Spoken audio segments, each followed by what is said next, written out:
Buenas tardes, ingeniero. Nosotros somos el grupo que está conformado por Eric Caiza y mi persona, Lenin Martínez.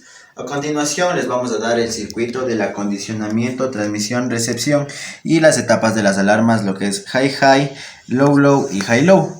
Como podemos observar, el circuito se basa prácticamente en un sensor LM35. Como podemos observar, hemos optado para tener una fuente tan estable, no se puede decir exactamente estable, ya que no podemos por las pérdidas de la corriente que tenemos en la casa.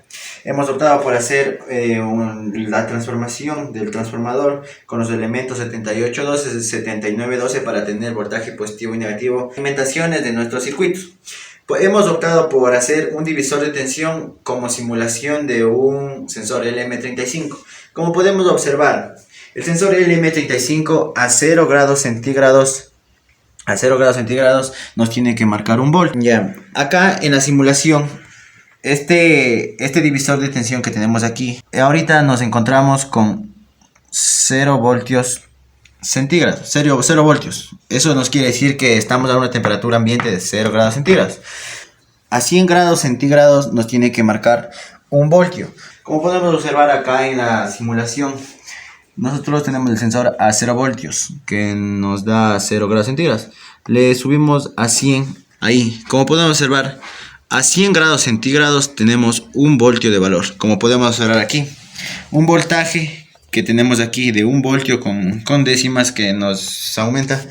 Tenemos aquí la simulación de lo que es el divisor de tensión como el sensor. La etapa del acondicionamiento podemos observar aquí en la simulación. Nos dice que a 0 voltios del sensor nos tiene que dar 1 voltio negativo en la primera etapa de lo que es el divisor. Como podemos observar aquí tenemos el 0 voltios que significa los 0 grados centígrados, y acá a la salida de lo que es el 741 del divisor tenemos que nos marca 0.91. Eso es en la primera etapa del acondicionamiento con el primer LM741 que nos marca un voltaje negativo.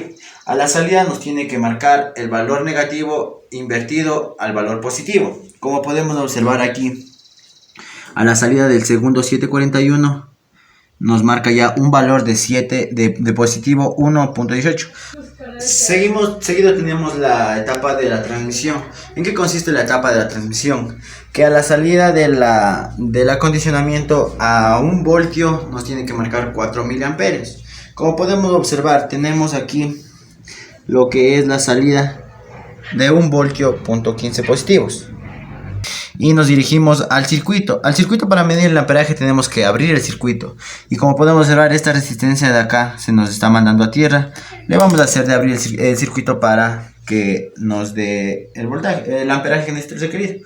Como podemos observar aquí, tenemos abierto el circuito, lo tenemos con la punta del multímetro, la otra puesta a tierra, ya que tenemos que invertir la polaridad de los dispositivos puntas para que nos salga positivo. Pero podemos observar que tenemos los 4 miliamperios, en el rango de amperios tenemos el valor de 4.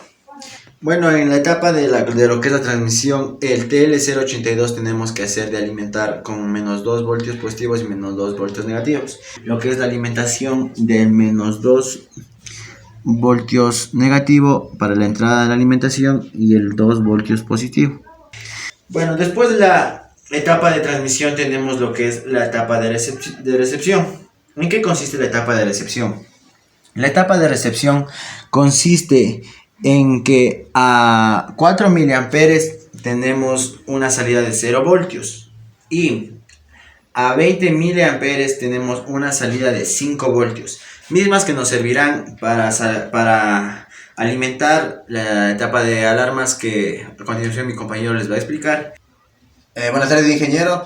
A continuación voy a explicar un poco más sobre las etapas de las alarmas.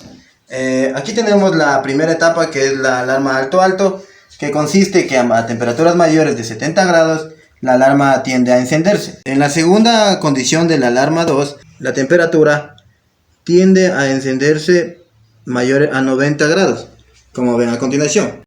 En la siguiente etapa, la que es bajo-bajo, podemos constatar que el LED tiende a encenderse cuando se varía la temperatura a menos de 40 grados, como ven a continuación. Como podemos observar y siguiendo la continuidad del circuito, podemos ver que al variar a la segunda etapa, que es que al momento de que se acciona la temperatura a menos de 20 grados, el LED también tiende a encenderse. Y el segundo LED también se queda encendido por la misma condición de que los dos se encienden a menos de 40 y a menos 20 grados. Continuando, tenemos la etapa alto-bajo, que consiste en cumplir la condición de que a la temperatura mayor de 80 grados centígrados, que en este caso es 0.8 voltios, se enciende el LED. Y por lo mismo que el primer LED se enciende cuando es la temperatura mayor de 70 grados, entonces cumple la condición. Y por último tenemos la última condición del circuito de acondicionamiento bajo-bajo, que consiste en que la temperatura menor es a 20 grados, el LED tiende a encenderse. Esta ha sido nuestra presentación del grupo de Caiza y Martínez. Bueno, aclarando que por el mismo hecho de lo que tenemos la fuente variable es que algunos dispositivos se nos dañaron y nos tocó pausar los videos para cambiar los elementos. Gracias, ingeniero, y esa fue nuestra presentación.